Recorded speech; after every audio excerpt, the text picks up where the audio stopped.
거룩하신 하나님 아버지 은혜를 감사합니다. 오늘도 우리에게 이 시간을 허락하셨사오니 하나님 앞에 기도로 나가기 원합니다. 성령님 우리를 인도하여 주시옵소서. 예수님 이름으로 기도드립니다. 아멘. 찬송가 484장 하나님께 찬양드립니다. 내 맘에 주여 소망 되소서. 주 없이 모든 일 헛되어라. 밤에나 낮에나 주님 생각, 잘 때나 깰 때 함께 하소서. 지혜의 주여 말씀으로서 언제나 내 안에 계십소서. 주는 내 아버지 나는 아들, 주 안에 내가 늘 함께하네. 세상의 영광 나 안 보여도 언제나 주님은 나의 기여.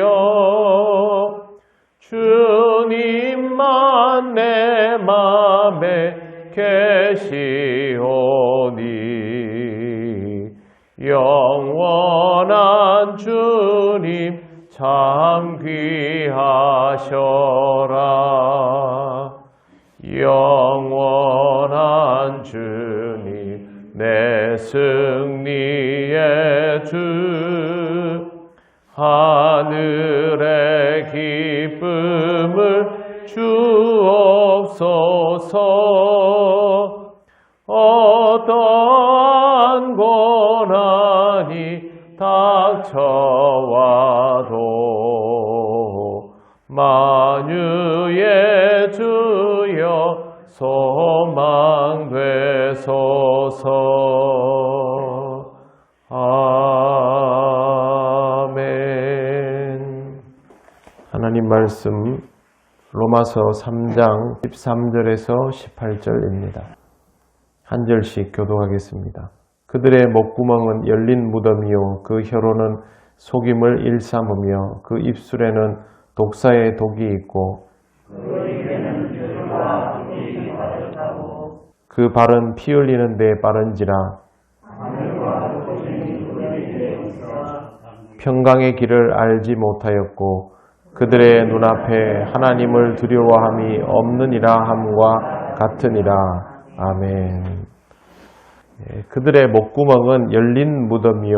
유대인들에게 있어서 무덤 그리고 죽은 자는 매우 부정하다 여겨졌습니다. 그래서 사람들이 접촉을 하지 않으려고 무덤을 완전히 봉하고 무덤에 회를 칠했습니다. 근데 이 중에 관리가 허술하여서 입구를 막은 돌이 굴러내리는 경우가 생기고 또 무너지게 되면 열린 무덤이 됩니다.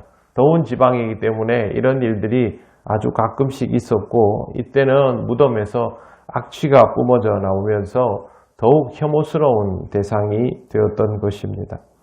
궤변으로 비방을 일삼는 자들은 이렇게 악취를 내뿜는 열린 무덤 같은 존재다라는 의미입니다. 선하고 아름다운 말을 하여도 부족한 것이 인생이지만 하나님의 역사와 하나님을 믿는 자들을 비방하는 사람들은 그렇게 하지 못하고, 그러다 보면 결국 그 사람의 인생에서 악취가 날 수밖에 없습니다. 혀로는 속임을 일삼으며 라는 말은 거짓말을 밥 먹듯이 한다는 뜻이죠. 그만큼 마음이 거짓되다라는 것입니다.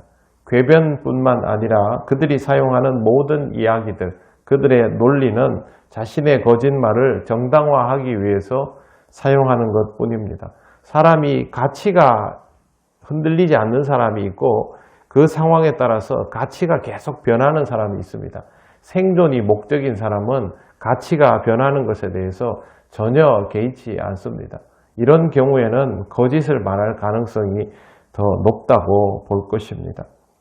그 입술에는 독사의 독이 있고 독사의 독은 한 번의 공격으로 치명적이죠. 죄인의 또 다른 특징은 타인에게 독서를 내뱉는 일이 잦다는 것이고 그게 얼마나 큰 잘못인지를 모른다는 것입니다. 그 입에는 저주와 악독이 가득하고 라는 말도 크게 다르지 않습니다. 악인이 말을 하면 타인이 힘들어하고 아파하고 괴로워합니다. 자신이 악인인 것을 깨닫지 못하면 이것을 멈출 리 없고 그렇게 살아가다 보면 그것이 악인지조차도 모르는 아주 위험한 상태가 되는 것입니다. 뿐만 아니라 악인은 결국 다른 사람을 파멸시킵니다. 15절 그 발은 피 흘리는데 빠른지라. 피를 흘린다는 말은 타인에게 상처를 낸다는 것이고 이것이 멈춰지지 않으면 결국 죽게 만든다는 것이죠. 죄인의 죄를 멈추지 못하면 결국 타인을 죽음으로 몰아넣게 됩니다. 물론 자기 자신의 결과도 결국 사망입니다. 이런 일들도 자신이 죄인인 것을 인정하지 않거나 깨닫지 못하면 일어나는 일입니다. 지금까지 바울이 표현해 놓은 이 내용들은 바울의 말이 아니라 성경에 있는 내용들을 옮겨 놓은 것입니다. 여기 성경책에 보시면 앞에 기역, 니은, 디귿, 리을 이렇게 넘어오는 것들이 관주입니다. 다른 데의 것들을 이제 인용한 것인데요. 시편 14편, 시편 5편, 시편 140편, 시편 10편까지 다 인용을 합니다. 그 다음에 16절부터 18절도 시편 36편의 말씀입니다. 파멸과 고생이 그 길에 있어 평강의 길을 알지 못하였고 그들의 눈앞에 하나님을 두려워함이 없느니라 함과 같으니라. 바울이 저주를 하려는 것이 아닙니다.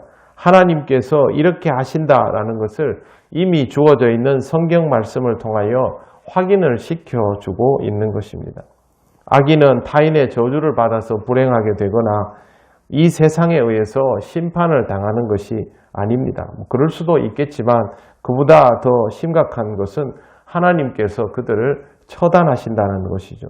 우리도 하나님을 인정하지 않고 또 우리 자신이 죄인이라는 사실을 깨닫지 못하면 결국 하나님에 의하여 파멸되게 됩니다. 본문에 나오는 악인에 대한 내용은 읽는 것만으로도 마음이 불편합니다. 우리는 이런 길을 갈 필요가 없고 절대 가서는 안 됩니다. 그건 바울이 인용한 시편의 말씀처럼 파멸과 고생의 길이 있기 때문입니다.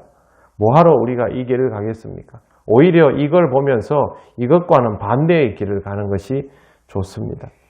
성 프란치스코의 기도문을 여러분 잘 아실 겁니다.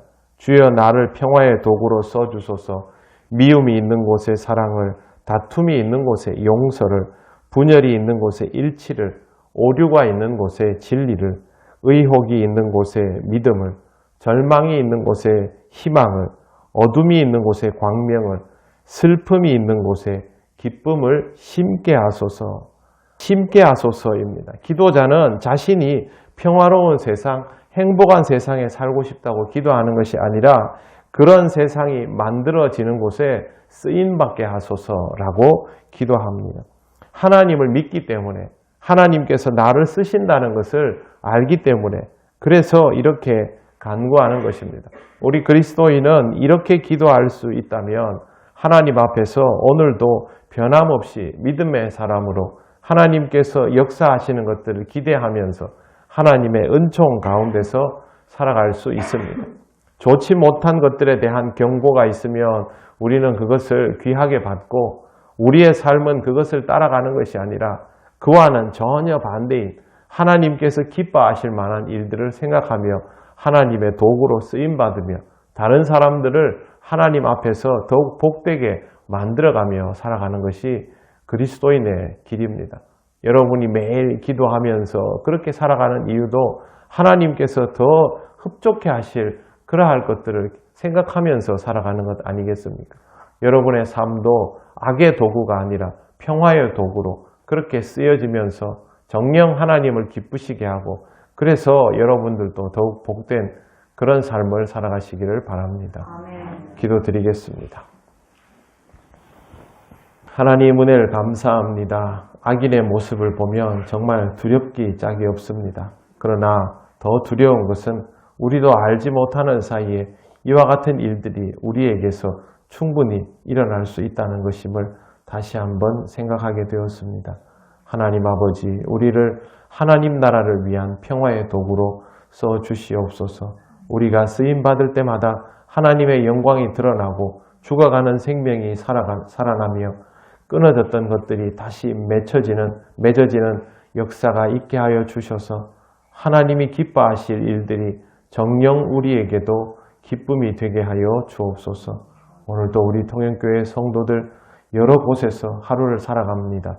이 하루 동안 주님께서 지켜주시고 주님 앞에 온전히 쓰임받는 귀하고 복된 하루가 되게 하옵소서. 오늘 어린이날 맞이하여서 여러 가정들 하나님 앞에서 온 가족이 함께 시간을 보낼 때에도 하나님 가정마다 평안을 주시고 행복을 주시고 가족의 소중함을 느끼는 귀한 하루가 되게 하옵소서. 감사드리며 예수님 이름으로 기도드립니다. 아멘. 하늘에 계신 우리 아버지, 아버지의 이름을 거룩하게 하시며 아버지의 나라가 오게 하시며 아버지의 뜻이 하늘에서와 같이 땅에서도 이루어지게 하소서. 오늘 우리에게 일용할 양식을 주시고 우리가 우리에게 잘못한 사람을 용서하여 준 것 같이 우리 죄를 용서하여 주시고 우리를 시험에 빠지지 않게 하시고 악에서 구하소서. 나라와 권능과 영광이 영원히 아버지의 것입니다. 아멘.